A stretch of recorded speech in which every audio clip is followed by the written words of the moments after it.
বাবা সারা দেশে হয় কি এবু তোর জামাই কোনোদিন মাছ আইনিয়েছে না আল্লাহ কিরাম জামাই তাহলে আমার জামাই ওরে ভাই এত বড় মাছ এনেছে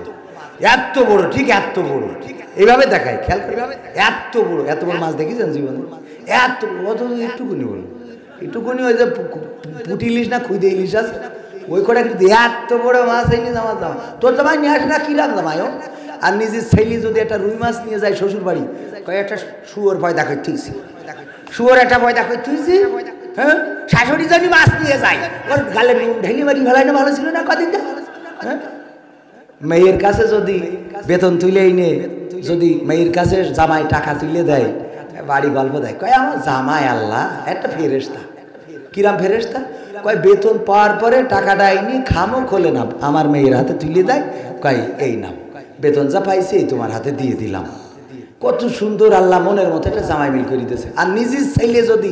ওর বেতনের 5,000 কি 10,000 কি 1,000 টাকা বোর হাতে দেয় দেখো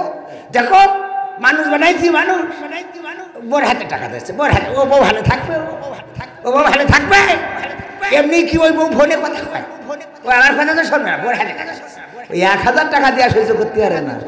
আবার নিজের মেয়ের হাতে যখন প্যাকেট ধরে দেয় ওরে বাবা জামাই ভালো কথা কয় না এরকম আছে না নাই মা বোনিদের ভালো হওয়ার দরকার আছে না নাই আর যত ভালো হতে